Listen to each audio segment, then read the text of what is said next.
नमस्ते सबैलाई स्वागत छ मेरो युट्युब च्यानलमा। सबैजनालाई सबैजनालाई म आलु पकौडा बनाउन आछु। पकौडा वाला भिडियो म मेरा यूट्यूब में अपलोड कर वाली छु। आज पकौडा लागि मैले बेसन और हल्दी मिर्ची नमक धनिया जीरा सबै हालेर म यो आटालाई मिक्स गर्दला हूँ।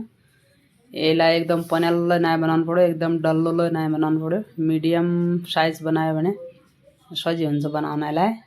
अब मेरो यो तयार भइगयो। सबै मरमसला सब मिक्स भइया हो। अब म कडाईमा तेल हाल्दछु। यसमा म थोड़ा बनाउन नाच्नु, तब म तेललाई म थोड़ा कमै हाल्यो। अब मेरो यो तेल गरम भइगयो। अब म यसमा यो मिर्ची वाला बनाउन नाच्नु। तपाईलाई मैले मेरो आइडियाले मैले गिलासमा हालेर बनाउन लाग्छु। म यसरी बनाउँछु। सबै मिर्ची उम्टा सब भैया झड्डो नाइ, तब म गिलास हालेर इजी होलो भनेर बनाउनलाई तसो आइडिया लगाएर बनाउन लाग्छु म।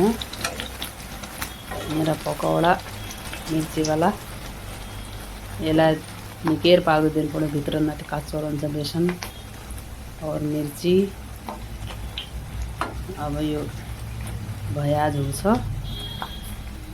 एकचोटि यसलाई उम्टा पल्टाउनु पर्यो। पछि भइसक्यो अब यो। अब यसलाई म एक प्लेटमा राख्दौ। मेरा मिर्ची का पकौडा तयार भइगए। अब म एक आलु छिल्ल्यौ। थोड़ा बेसन बाँकी रहेको छ। तपाईलाई एक आलु छिलबर यसलाई मसिनो मसिनो काटबर गोल गोल काट्या छु। यसलाई म उसै बेसनमा मिक्स गरिदिउँ। आलू का पकौडालाई निका हुना मैले जसरी बनाएर छु तमलाई बनाया। मिर्ची का जैसा सेम हुनान। थोड़ा पतलो बनाउनु पर्यो, बेसन ज्यादा लाउनु पर्यो और आलुलाई पतलो काट्यो भने एकदम बढिया हुनान। मेरो बनाउने तरिका तमलाई कसो लाग्यो? मन परे मेरो भिडियो लाइक कमेन्ट और शेयर लै गरिदिया। मेरो युट्युब च्यानललाई सब्सक्राइब गर्दा जन बिसर्या भन्न चाहनु। तमलाई मेरा यसरी बनाया, यसरी बनाउन चाहन्छौ भने मेरो